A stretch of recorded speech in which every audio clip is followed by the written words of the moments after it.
ரஃபாவின் கிழக்கு சுரங்கப்பாதைகளிலிருந்து ரகசியமாக பாதுகாப்பாக வெளியேறி காசாவின் மேற்கு பிரதேசத்தை அடைந்த பலஸ்தீனிய போராளிகளும் நடைபெற்றிருக்கக்கூடிய தரமான சம்பவங்களும்.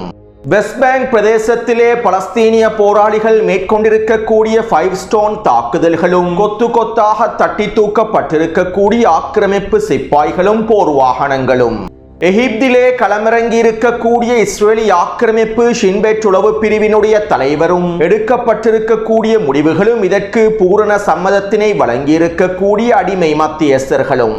நெட்டன்யாகுவுக்கு பொது மன்னிப்பு வழங்குவது தொடர்பாக இஸ்ரேலி ஆக்கிரமிப்பு ஜனாதிபதி வெளியிட்டிருக்கக்கூடிய கருத்துக்களும் நெட்டன்யாகுவுக்கும் டொனால்ட் ட்ரம்புக்கும் இடையிலான தொலைபேசி உரையாடலும்.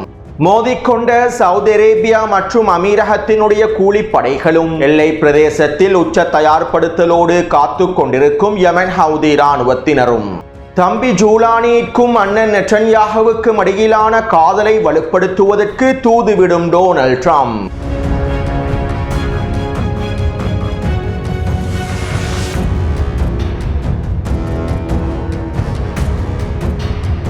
டொனால்ட் ட்ரம்ப் சிரியாவினுடைய நிலைமைகள் குறித்து ட்ரூத் சோஷியல் தளத்தில் இவ்வாறு தெரிவித்தார். சிரியா நாட்டிலே தற்போது பல முன்னேற்றங்கள் வேகமாக நடைபெற்று வருகின்றன.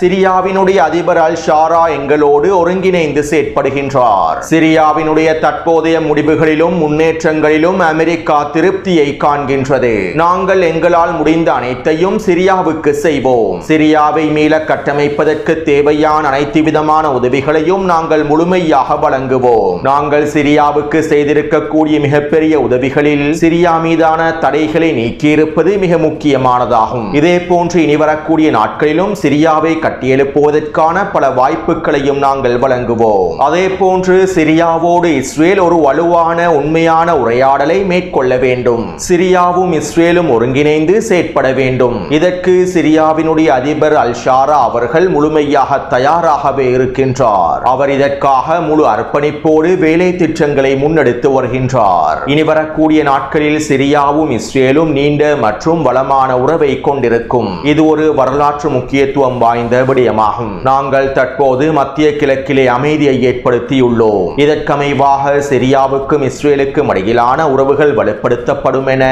டொனால்ட் ட்ரம்ப் ட்ரூத் சோஷியல் தளத்தில் கருத்துக்களை பதிவிட்டுள்ளார். அதாவது தம்பி ஜூலானிக்கும் அண்ணன் நெட்டன்யாகுவுக்கும் இடையிலான காதலையும் உறவையும் மேலும் வலுப்படுத்த வேண்டும் என அப்பா டொனால்ட் ட்ரம்ப் குறிப்பிட்டுள்ளார். அடுத்து யமனிலே ஏற்பட்டிருக்கக்கூடிய உச்சக்கட்ட பதற்றம் தொடர்பாகவும் ஏற்பட போகும் மும்முனை போர் தொடர்பாகவும் நேற்றைய காணொளியில் பல முக்கியமான தகவல்களை வரைபடத்தோடு குறிப்பிட்டிருந்தேன். நேற்றைய காணொளியை பார்வையிடாதவர்கள் கீழே இருக்கக்கூடிய லிங்கினை பயன்படுத்தி குறித்த காணொளியை முழுமையாக பார்வையிடுங்கள். அத்தோடு யமனின் கிழக்கு பிரதேசமான ஹதர்மவுத் பிரதேசத்திலே சவுதி அரேபியாவினுடைய கூலிப்படைகளுக்கும் ஐக்கிய அரபு அமீரகத்தினுடைய கூலிப்படைகளுக்கும் இடையிலான மோதல்கள் ஆரம்பமாகியுள்ளன. நேற்றிரவு இரு தரப்பினருக்கும் இடையில் லேசான மோதல்கள் ஆரம்பமாக இருப்பதாகவும் இரு தரப்பினருக்கும் இடையில் பீரங்கி தாக்குதல்களும் துப்பாக்கிச் சூட்டு தாக்குதல்களும் பரிமாற்றம் செய்யப்பட்டிருப்பதாகவும் தெரிவிக்கப்படுகின்றது. இதைத் தொடர்ந்து இன்று காலை யமனினுடைய கிழக்கு எல்லை பிரதேசத்திலே ஐக்கிய அரபு அமீரகத்தினுடைய கூற்றுப்படைகள் களமிறக்கப்பட்டுள்ளன. சவுதி அரேபியாவினுடைய கூற்றுப்படைகளுக்கு எதிராக தாக்குதல்களை மேற்கொள்வதற்காகவே தற்போது அமீரகத்தினுடைய கூலிப்படைகளும் களமிறக்கப்பட்டுள்ளன. குறித்த வரைபடத்திலே இலக்கம் 2 குறிப்பிடப்பட்டிருக்கக்கூடிய பிரதேசத்தில் தான் ஐக்கிய அரபு அமீரகத்தினுடைய கூற்றுப்படைகள் களமிறக்கப்பட்டுள்ளன. மேலும் இலக்கம் 3 குறிப்பிடப்பட்டிருக்கக்கூடிய எல்லை பிரதேசங்களில் சவுதி அரேபியாவினுடைய கூட்டுப்படைகளும் களமிறக்கப்பட்டுள்ளன. இதற்கமைவாக சிவப்பு நிற வலயத்தினால் காண்பிக்கப்பட்டிருக்கக்கூடிய பிரதேசத்திலேயே தற்போது இரு தரப்பினருக்கும் இடையிலான மோதல்கள் ஆரம்பமாகியுள்ளன. அதே நேரம் இலக்கம் 1 குறிப்பிடப்பட்டிருக்கக்கூடிய எல்லை பிரதேசங்களில் யமன் ஹவுதி இராணுவத்தினர் அதிகளவான படைகளை குவித்து முழுமையான தயார் நிலையில் இருக்கின்றார்கள். சவுதி அரேபியாவின் கூலிப்படைகளுக்கும் ஐக்கிய அரபு அமீரகத்தினுடைய கூலிப்படைகளுக்கும் இடையில் மோதல்கள் விரிவடையும். இந்த மோதல்களின் விளைவாக சவுதி அரேபியாவினுடைய கூலிப்படைகளோ அல்லது அமீரகத்தினுடைய கூலிப்படைகளோ வெற்றி பெறுவார்கள். இவ்வாறு வெற்றி பெறக்கூடிய கூலிப்படைகள் அடுத்ததாக யமன் ஹவுதி இராணுவத்திற்கு எதிரான தரைவழி தாக்குதலையே ஆரம்பிப்பார்கள். அல்லது ஒருவேளை இந்த மோதல்கள் முடிவுக்கு கொண்டு வரப்பட்டு சவுதி அரேபியா மற்றும் அமீரகத்தினுடைய கூலிப்படைகளுக்கு இடையிலான மோதல்கள் நிறுத்தப்பட்டு இருவருக்கும் இடையில் ஒப்பந்தங்கள் கைச்சாத்திடப்பட்டு பின்பு இரண்டு கூலிப்படைகளும் ஒன்றிணைந்து யமன் ஹவுதிகளுக்கு எதிரான தாக்குதலை ஆரம்பிப்பதற்கான வாய்ப்புகளும் காணப்படுகின்றன. இதற்காக தற்போது சவுதி அரேபியாவினுடைய அதிகாரிகளும் ஐக்கிய அரபு அமீரகத்தினுடைய அதிகாரிகளும் பேச்சுவார்த்தைகளை ஆரம்பிக்க போவதாகவும் களத்திலே இருந்து தகவல்கள் வெளியாகியுள்ளன. எனவே இது எவ்வாறு இருப்பினும் யமன் ஹவுதி இராணுவத்தினர் இந்த அடிமைகளின் கூட்டுப்படைகளை எதிர்கொள்வதற்கு முழுமையாக தயார் நிலையிலேயே இருக்கின்றார்கள். சவுதி அரேபியாவினுடைய கூட்டுப்படைகளையும் அமீரகத்தினுடைய கூட்டுப்படைகளையும் விரட்டி அடிப்பதற்கு யமன் ஹவுதி இராணுவத்தினர் முழுமையாக தயார் நிலையிலேயே இருக்கின்றார்கள்.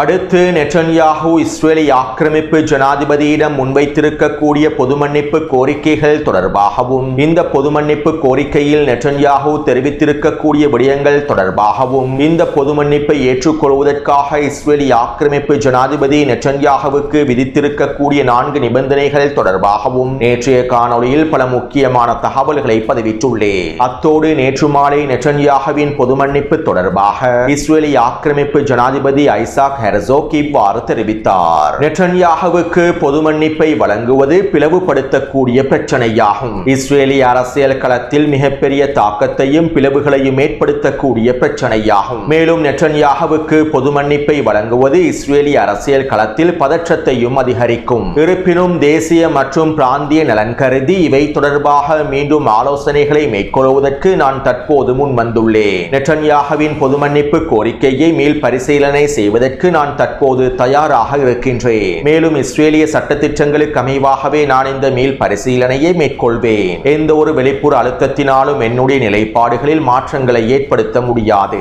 மேலும் நெட்டன்யாஹுவுக்கு பொது மன்னிப்பை வழங்குவது தொடர்பாக இஸ்ரேலிய மக்களாகிய நீங்களும் என்னுடைய உத்தியோகபூர்வமான வலைத்தளத்திலே கருத்துக்களை பதிவிடுங்கள். என்னுடைய ஆலோசனைகளை தொடர்வதற்கு இஸ்ரேலிய மக்களுடைய கருத்துக்களும் மிக முக்கியமானதாகும் என இஸ்ரேலிய ஆக்கிரமிப்பு ஜனாதிபதி ஐசாக் ஹெர்சாக் தெரிவித்துள்ளார். அதாவது டொனால்ட் ட்ரம்பினுடைய உச்சழுத்தங்களின் விளைவாகவும் டொனால்ட் ட்ரம்பின் தொடர்ச்சியான கோரிக்கைகளின் விளைவாகவும் இஸ்ரேலிய ஆக்கிரமிப்பு ஜனாதிபதி நெட்டன்யாஹுவுக்கு பொது மன்னிப்பை வழங்குவதற்கான மீள் பரிசீலனையையும் ஆரம்பித்துள்ளார். பெரும்பாலும் இந்த மீள் பரிசீலனை முடிவிலே நெட்டன்யாஹுவுக்கான பொது மன்னிப்பு வழங்கப்படும் என்று அதிகளவான இஸ்ரேலிய ஆக்கிரமிப்பு ஆய்வாளர்கள் கருத்துக்களை வெளியிட்டுள்ளார்கள். டொனால்ட் ட்ரம்பினுடைய நிர்வாகம் உச்சழுத்தங்களை வழங்கி வருவதனாலும் ஜனாதிபதியிடம் தொடர்ச்சியான கோரிக்கைகளை முன்வைத்திருப்பதனாலும் இஸ்ரேலிய ஜனாதிபதி நெட்டன்யாஹுவுக்கான பொது மன்னிப்பை வழங்குவதற்கான வாய்ப்புகளே அதிகமாக இருப்பதாக தெரிவிக்கப்படுகின்றது.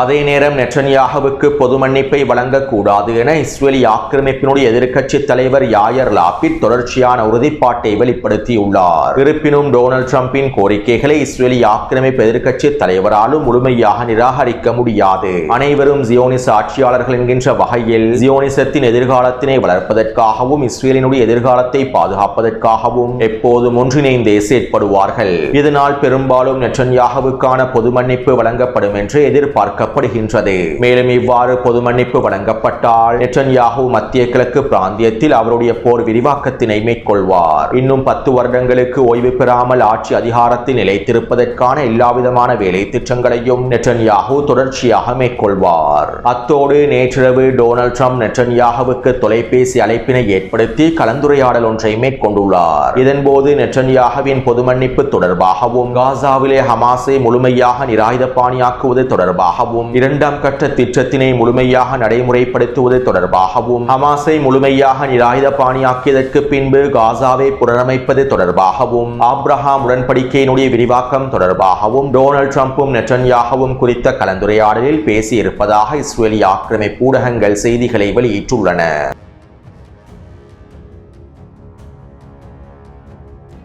வெஸ்ட் பேங்க் பிரதேசத்தில் மோதல்கள் விரிவடைந்து வருகின்றன.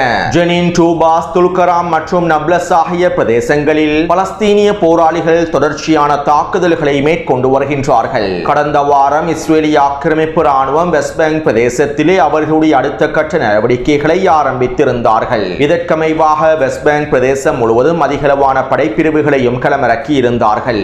இப்படியான நிலைமையிலேயே இஸ்ரேலிய ஆக்கிரமிப்பு ராணுவத்திற்கு உச்ச பதிலடிகளை வழங்கும் நோக்கத்தோடு பலஸ்தீனிய போராளிகளும் வீரியமான தாக்குதல்களை மேற்கொண்டு வருகின்றார்கள்.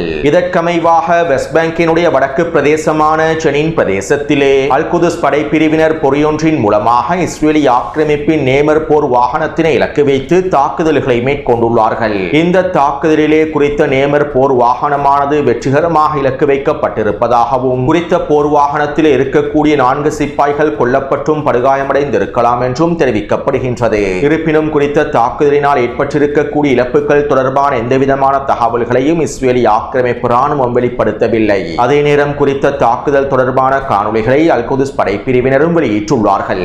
அதே போன்று நப்லஸ் பிரதேசத்திலே நிலை கொண்டிருக்கக்கூடிய இஸ்ரேலி ஆக்கிரமிப்பு சிப்பாய்களை சுற்றி வளைத்து 5க்கும் அதிகமான பலஸ்தீனிய போராளிகள் நேரடியான துப்பாக்கிச் சூட்டு தாக்குதல்களை மேற்கொண்டுள்ளார்கள். குறித்த பிரதேசத்திலே இருக்கக்கூடிய சோதனை சாவடி ஒன்றிற்கு அருகாமையிலேயே இந்த நேரடியான மோதல்கள் நடைபெற்றுள்ளன.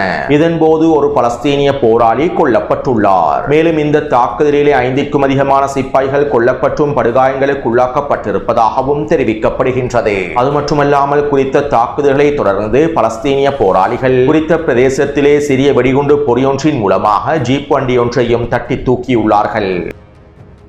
அதே போன்று டூபாஸ் பிரதேசத்திலே அல்-குதுஸ் படைப்பிரிவினரும் அல்-கஸாம் படைப்பிரிவினரும் ஒன்றிணைந்து 5 ஸ்டோன்ஸ் என்கின்ற சிக்கலான தாக்குதல் ஒன்றை மேற்கொண்டுள்ளார்கள். அதாவது டூபாஸினுடைய 5 பிரதேசங்களில் 5 பொறிகளை வைத்து ஆக்கிரமிப்பு ராணுவத்திற்கு எதிரான வீரியமான தாக்குதல்களை மேற்கொண்டுள்ளார்கள். இதற்கமைவாக டூபாஸினுடைய வடக்கு பிரதேசத்திலே வைக்கப்பட்டிருக்கக்கூடிய டூஃபான் என்கின்ற பொறியில் ஒரு ஜீப் வண்டி ஒன்றும், சிஜில் என்கின்ற வெடிகுண்டு பொறியில் ஒரு நேமர் போர் வாகனமும், டூபாஸின் தெற்கு பிரதேசத்திலே வைக்கப்பட்டிருக்கக்கூடிய சிஜில் பொறியிலே இஸ்ரேலி ஆக்கிரமிப்பு படைகளும் சிக்கி மொத்தமாக தட்டி தூக்கப்பட்டுள்ளார்கள். இந்த தாக்குதலில் மாத்திரம் 10க்கும் அதிகமான சிப்பாய்கள் கொல்லப்பட்டும் படுகாயங்களுக்கு உள்ளாக்கப்பட்டிருக்கலாம் என்றும் தெரிவிக்கப்படுகின்றது.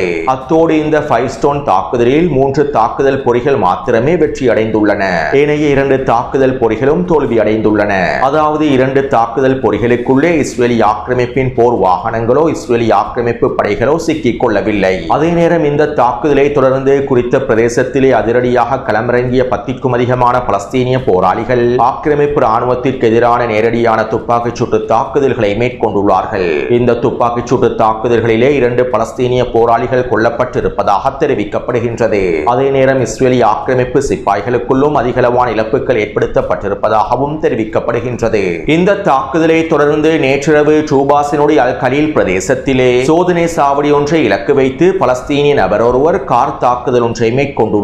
அதாவது பலஸ்தீனிய நபர் ஒருவர் அவருடைய காரை வேகமாக செலுத்தி சோதனை சாவடியை இடித்து தரைமட்டமாக்கியுள்ளார். மேலும் இந்த தாக்குதலினால் குறித்த சோதனை சாவடிக்குள்ளே இருக்கக்கூடிய பெண் சிப்பாய் படுகாயமடைந்து தற்போது கவலைக்கிடமான நிலைமையில் இருப்பதாக இஸ்ரேலி ஆக்கிரமிப்பு வைத்தியசாலை வட்டாரங்கள் தெரிவிக்கின்றன. இதைத் தொடர்ந்து இன்று அதிகாலை ஜெனின் பிரதேசத்திலே 3 சோதனை சாவடிகளை சுற்றி வளைத்து பலஸ்தீனிய போராளிகள் வீரியமான துப்பாக்கிச் சூட்டு தாக்குதல்களை மேற்கொண்டுள்ளார்கள். இந்த துப்பாக்கிச் சூட்டு தாக்குதலிலும் இஸ்ரேலி ஆக்கிரமிப்பு ராணுவத்திற்கு கணிசமான இழப்புகள் ஏற்படுத்தப்பட்டுள்ளன. அதே போன்று இன்று மாலை வெஸ்ட் பேங்கினுடைய ரமல்லா பிரதேசத்திலே பலஸ்தீனிய நபர் ஒருவர் இஸ்ரேலி ஆக்கிரமிப்பு சிப்பாயை இலக்கு வைத்து கத்தியால் தாக்குதல்களை மேற்கொண்டுள்ளார். இந்த தாக்குதலினால் குறித்த சிப்பாய் படுகாயமடைந்து உயிர் பிழைக்க முடியாத நிலைமையில் வைத்தியசாலையில் அனுமதிக்கப்பட்டிருப்பதாக தெரிவிக்கப்படுகின்றது. அதே நேரம் குறித்த தாக்குதலை மேற்கொண்ட பலஸ்தீனிய நபர் இஸ்ரேலிய ராணுவத்தின் தாக்குதல்களிலே கொல்லப்பட்டுள்ளார். அத்தோடு வெஸ்ட் பேங்க் பிரதேசத்திலே பலஸ்தீனிய போராளிகளுடைய தாக்குதல்கள் வீரியப்படுத்தப்பட்டிருப்பதனால் ஆக்கிரமிப்பு ராணுவம் வெஸ்ட் பேங்க் பிரதேசத்தினுடைய வடக்கு பகுதி முழுவதும் சோதனை நடவடிக்கைகளை அதிகரித்துள்ளது. வீடு வீடாக சென்று சோதனைகளை மேற்கொண்டு பலஸ்தீனியர்களை கைது செய்து வருகின்றது. அது மட்டுமல்லாமல் 5 ஸ்டோன் தாக்குதல்களை மேற்கொண்ட பலஸ்தீனிய நபருடைய குடும்பத்தை இலக்கு வைத்தும் இஸ்ரேலிய ராணுவம் தாக்குதல்களை மேற்கொண்டுள்ளது. இஸ்ரேலிய ஆக்கிரமிப்பு ராணுவத்திற்கு எதிராக மேற்கொள்ளப்பட்ட 5 ஸ்டோன் தாக்குதல்களில் டூபாஸ் பிரதேசத்தில் இருக்கக்கூடிய சனோபர் குடும்பத்தினுடைய இளைஞர்களே சம்பந்தப்பட்டிருப்பதாக துரோகி அப்பாஸினுடைய PA படைகள் இஸ்ரேலி ஆக்கிரமிப்பு ராணுவத்திற்கு தெரிவித்துள்ளன. இதைத் தொடர்ந்து இஸ்ரேலி ஆக்கிரமிப்பு ராணுவம் சனோபர் குடும்பத்தை முழுமையாக முற்றுகையிட்டு அவர்களுடைய வீடுகளை தீயிட்டு கொளுத்தியுள்ளது. மேலும் குறித்த தாக்குதலோடு சம்பந்தப்பட்ட பலஸ்தீனிய போராளியினுடைய வீட்டை வெடிகுண்டு வைத்து தகர்த்துள்ளது.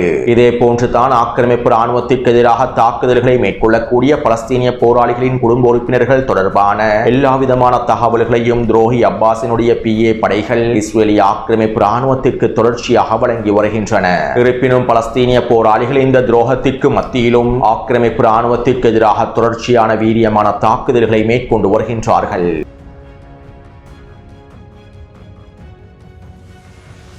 காசாவிலே இஸ்ரேலிய ஆக்கிரமிப்பு ராணுவம் தொடர்ச்சியான ட்ரோன் தாக்குதல்களையும் வான்வழி தாக்குதல்களையும் மேற்கொண்டு வருகின்றது. நேற்றிரவு இஸ்ரேலிய ஆக்கிரமிப்பு ராணுவம் வடக்கு காசாவினுடைய மேற்கு பிரதேசத்தை இலக்கு வைத்தும் கான் யூனிஸினுடைய மேற்கு பிரதேசத்தை இலக்கு வைத்தும் 5க்கும் அதிகமான வான்வழி தாக்குதல்களை மேற்கொண்டிருந்தது. மேலும் இஸ்ரேலிய ஆக்கிரமிப்பினுடைய இந்த வான்வழி தாக்குதல்களில் பலஸ்தீனிய போராளிகள் இலக்கு வைக்கப்பட்டிருப்பதாகவும் ஹமாஸினுடைய முக்கியமான தளபதிகள் கட்டளை தளபதிகள் இலக்கு வைக்கப்பட்டிருப்பதாகவும் தெரிவிக்கப்படுகின்றது. அதாவது அமெரிக்க இராணுவம் வடக்கு காசாவினுடைய வடக்கு பிரதேசத்திலே அமைக்கப்பட்டிருக்கக்கூடிய இராணுவ கட்டளை தளத்தில் நிலை கொண்டுள்ளது. கிட்டத்தட்ட 200க்கும் அதிகமான அமெரிக்க சிப்பாய்களும் அதிகாரிகளும் குறித்த தளத்தில் நிலை கொண்டுள்ளார்கள். யுத்த நிறுத்தத்தினை கண்காணிப்பதற்காக களமிறக்கப்பட்டிருக்கக்கூடிய இந்த அமெரிக்க சிப்பாய்களும் அதிகாரிகளும் காசா முழுவதும் உளவு ட்ரோன்களை முழுமையாக செலுத்தி வருகின்றார்கள். இவ்வாறு காசா முழுவதும் உளவு ட்ரோன்களை முழுமையாக செலுத்தி பலஸ்தீனிய போராளிகள் தொடர்பான ஹமாஸினுடைய தலைவர்கள் தொடர்பான எல்லா விதமான உளவு தகவல்களையும் தொடர்ச்சியாக சேகரித்து வருகின்றார்கள். அது மட்டுமல்லாமல் ஹமாஸினுடைய கட்டுப்பாட்டு பிரதேசங்களில் பலஸ்தீனிய போராளிகள் எவ்வாறு செயற்படுகின்றார்கள், பலஸ்தீனிய போராளிகள் எந்தெந்த பகுதிகளில் நிலை கொண்டுள்ளார்கள் என்பது தொடர்பான அனைத்து விதமான உளவு தகவல்களையும் அமெரிக்க இராணுவம் முழுமையாக சேகரித்து இஸ்ரேலிய ஆக்கிரமிப்பு ராணுவத்திற்கு வழங்குகின்றது. இதைத் தொடர்ந்து இஸ்ரேலிய ஆக்கிரமிப்பு ராணுவம் காசா முழுவதும் படுகொலை தாக்குதல்களை மேற்கொள்கின்றது. பலஸ்தீனிய போராளிகளை இலக்கு வைத்தும் ஹமாஸினுடைய தளபதிகள் கட்டளை தளபதிகளை இலக்கு வைத்துமே இஸ்ரேலிய ஆக்கிரமிப்பு இந்த தாக்குதல்களை மேற்கொண்டு வருகின்றது. யுத்த நிறுத்த ஒப்பந்தத்திற்கு அமைவாக தெற்கு லெபனான் பிரதேசத்தில் எவ்வாறு இஸ்ரேலிய ஆக்கிரமிப்பு ஹிஸ்புல்லா இராணுவத்தினுடைய உறுப்பினர்களை இலக்கு வைத்தும் தளபதிகளை தலைவர்களை இலக்கு வைத்தும் படுகொலை தாக்குதல்களை மேற்கொண்டு அவர்களை படுகொலை செய்ததோ அதே போன்றே தற்போது காசாவின் யுத்த நிறுத்த ஒப்பந்தத்தினை காரணமாக வைத்து பலஸ்தீனிய போராளிகளின் பலஸ்தீனிய தலைமைகளின் முழுமையான உளவு தகவல்களை பெற்றுக்கொண்டு அவர்களுக்கு எதிரான படுகொலை தாக்குதல்களையும் மேற்கொண்டு வருகின்றது. காசாவிலே யுத்த நிறுத்த ஒப்பந்தம் கைச்சாத்திடப்பட்டு 50 நாட்கள் கடந்துள்ள நிலைமையில் 50க்கும் அதிகமான பலஸ்தீனிய போராளிகளும் முக்கியமான தலைமைகளும் தளபதிகளும் படுகொலை செய்யப்பட்டிருப்பதாக தெரிவிக்கப்படுகின்றது. அடுத்து நேற்றைய தினம் இஸ்ரேலிய ஆக்கிரமிப்பு ஷின்பெட் உளவு பிரிவினுடைய தலைவர் எகிப்திலே களமிறங்கியுள்ளார். எகிப்திய உளவு பிரிவினுடைய தலைவர் ஹசன் ராஷிதை சந்தித்து விசேட கலந்துரையாடல்களையும் மேற்கொண்டுள்ளார். இதன்போது டொனால்ட் ட்ரம்பினுடைய 2ஆம் கட்டத்தினை நடைமுறைப்படுத்துவது தொடர்பாகவும் காசாவிலே ஹமாஸையும் ஏனைய எதிர்ப்பு குழுக்களையும் முழுமையாக நிராயுதபாணியாக்குவது தொடர்பாகவும் சர்வதேச படைகளை காசாவில் முழுமையாக களமிறக்குவது தொடர்பாகவும் ஹமாஸினுடைய ஆயுத பரிமாற்றத்தினை தடுத்து நிறுத்துவது தொடர்பாகவும் காசாவில் இருக்கக்கூடிய ஹமாஸின் முக்கியமான தலைவர்களை நாடு கடத்துவது தொடர்பாகவும் விசேட பேச்சுவார்த்தைகள் இரு தரப்பினருக்கும் இடையில் மேற்கொள்ளப்பட்டிருப்பதாக தெரிவிக்கப்படுகின்றது. அது மட்டுமல்லாமல் காசாவிற்குள்ளே ஹமாஸின் ஆயுத பரிமாற்றத்தினை முடக்குவதற்கான முடிவுகளும் எடுக்கப்பட்டுள்ளன. மேலும் இந்த முடிவுகளுக்கு அடிமை மத்தியஸ்தர்களான துருக்கியும் கத்தாரும் எகிப்தும் முழுமையான சம்மதத்தையும் வழங்கியுள்ளார்கள். அதாவது எகிப்தி எல்லை பிரதேசத்தினூடாக பலஸ்தீனிய போராளிகளுக்கு தேவையான ஹமாஸுக்கு தேவையான ஏனைய எதிர்ப்பு குழுக்களுக்கு தேவையான புதிய ஆயுதங்கள் காசாவிற்குள்ளே நுழையக்கூடாது. எகிப்து எல்லை பிரதேசத்தினூடாக எந்த ஒரு புதிய ஆயுதங்களும் காசாவுக்குள்ளே நுழையக்கூடாது. எகிப்து எல்லை பிரதேசத்திலே நடைபெறக்கூடிய ஆயுத கடத்தல்கள் முழுமையாக முடிவுக்கு கொண்டு வரப்பட வேண்டும். ஹமாஸுக்கும் ஏனைய எதிர்ப்பு குழுக்களுக்கும் எந்தவிதமான புதிய ஆயுதங்களும் வெடிகுண்டுகளும் வெடிமருந்துகளும் கிடைக்கப்பெறவே கூடாது. மேலும் இதற்கமைவாக அனைத்து வேலை திட்டங்களையும் மேற்கொள்வதற்கான அனுமதியையே அடிமை மத்தியஸ்தர்களும் தற்போது வழங்கியுள்ளார்கள். இஸ்ரேலிய ஷின்பெட் உளவு பிரிவினுடைய தலைவரும் எகிப்திய உளவு பிரிவினுடைய தலைவரும் மேற்கொண்டிருக்கக்கூடிய பேச்சுவார்த்தைகளுக்கு அமைவாகவே எகிப்து எல்லை பிரதேசத்தினூடான ஆயுத கடத்தலை முடிவுக்கு கொண்டு வருவதற்கான முடிவுகள் எடுக்கப்பட்டுள்ளன. மேலும் இந்த முடிவுகளுக்கு அடிமை மத்தியஸ்தர்கள் முழுமையான ஆதரவை வெளிப்படுத்தியுள்ளார்கள். அடுத்து ரஃபாவினுடைய சுரங்கப்பாதையிலிருந்து வெளியேறிய பலஸ்தீனிய போராளிகள் தொடர்பாகவும் அவர்களை இலக்கு வைத்து இஸ்ரேலிய ஆக்கிரமிப்பு மேற்கொண்ட தாக்குதல்கள் தொடர்பாகவும் நேற்றைய காணொளியில் குறிப்பிட்டிருந்தேன். மேலும் இந்த தாக்குதலிலே பலஸ்தீனிய போராளிகள் கொல்லப்பட்டுள்ளார்கள் என்பதும் ஹமாஸினுடைய தலைவர்களில் ஒருவரான காசி ஹமாதினுடைய மகனான அப்துல்லா ஹமாத் அவர்களும் கொல்லப்பட்டுள்ளார் என்பதும் உறுதி செய்யப்பட்டுள்ளது. அத்தோடு ரஃபாவின் கிழக்கு சுரங்கப்பாதைகளில் சிக்கியிருக்கக்கூடிய பலஸ்தீனிய போராளிகளில் 3 குழுவினர் ரகசியமாக ரகசியமாக பாதுகாப்பாக சுரங்கப்பாதைகளில் இருந்து வெளியேறி இருப்பதாகவும் இவர்களை இலக்கு வைத்து இஸ்ரேலிய இராணுவத்தினால் தாக்குதல்களை மேற்கொள்ள முடியாத நிலைமை ஏற்பட்டிருப்பதாகவும் தற்போது இவர்கள் பாதுகாப்பாக காசாவின் மேற்கு பிரதேசத்தை அடைந்திருப்பதாகவும் இஸ்ரேலிய ஆக்கிரமிப்பின் வல்லா ஊடகம் செய்திகளை வெளியிட்டுள்ளது. அதாவது கிட்டத்தட்ட 30க்கும் அதிகமான பலஸ்தீனிய போராளிகள் ரஃபாவின் கிழக்கு சுரங்க பாதையிலிருந்து பாதுகாப்பாக ரகசியமாக தப்பித்துள்ளார்கள். கடந்த 2 வாரமாக ரஃபாவின் கிழக்கு பிரதேசங்களில் இருந்து பலஸ்தீனிய போராளிகள் வெளியேறி வருகின்றார்கள். இவர்களில் 20க்கும் அதிகமான பலஸ்தீனிய போராளிகளுக்கு எதிராக ஆக்கிரமிப்பு ராணுவம் தாக்குதல்களை மேற்கொண்டுள்ளது. மேலும் இந்த தாக்குதலிலே 20க்கும் அதிகமான போராளிகள் கொல்லப்பட்டுள்ளார்கள். 8க்கும் அதிகமான போராளிகள் கைது செய்யப்பட்டுள்ளார்கள். இப்படியான நிலைமையிலேயே இஸ்ரேலிய ஆக்கிரமிப்பு ராணுவத்தினால் கண்டுபிடிக்க முடியாத வண்ணம் இரவு நேரத்திலே 30க்கும் அதிகமான பலஸ்தீனிய போராளிகள் சுரங்கப்பாதைகளில் இருந்து வெளியேறி ஹமாஸினுடைய கட்டுப்பாட்டு பிரதேசங்களுக்குள் முழுமையாக நுழைந்திருப்பதாக இஸ்ரேலிய ஆக்கிரமிப்பு ஊடகங்கள் உறுதிப்படுத்தியுள்ளன. இஸ்ரேலிய ஆக்கிரமிப்பு ராணுவத்தின் கண்காணிப்புகளை ஏமாற்றிவிட்டு இவ்வாறு பலஸ்தீனிய போராளிகள் பாதுகாப்பாக வெளியேறி இருப்பதாகவும் தெரிவிக்கப்படுகின்றது. அதே நேரம் பாதுகாப்பாக வெளியேறி இருக்கக்கூடிய பலஸ்தீனிய போராளிகள் தொடர்பாக ஹமாஸ் தரப்பினர் இன்னும் எந்தவிதமான தகவல்களையும் வெளிப்படுத்தவில்லை. எனவே சுரங்கத்திலிருந்து வெளியேறக்கூடிய பலஸ்தீனிய போராளிகளுக்கு எதிராக ஆக்கிரமிப்பு ராணுவம் தாக்குதல்களை மேற்கொண்டு அவர்களை கொலை செய்தாலும் அதிகளவான பலஸ்தீனிய போராளிகள் இரவு நேரங்களில் சரியான நேரத்தினை பயன்படுத்தி ரகசியமான முறையில் சுரங்கப்பாதைகளில் இருந்து வெளியேறி மேற்கு பிரதேசத்தினை அடைந்து வருகின்றார்கள் என்பதனையும் எங்களுக்கு தெளிவாக புரிந்து கொள்ளலாம். எனவே இந்த காணொளி தொடர்பான கருத்துக்களை பதிவிடுங்கள். தொடர்ந்தும் என்னுடன் இணைந்திருங்கள். நன்றி, வணக்கம்.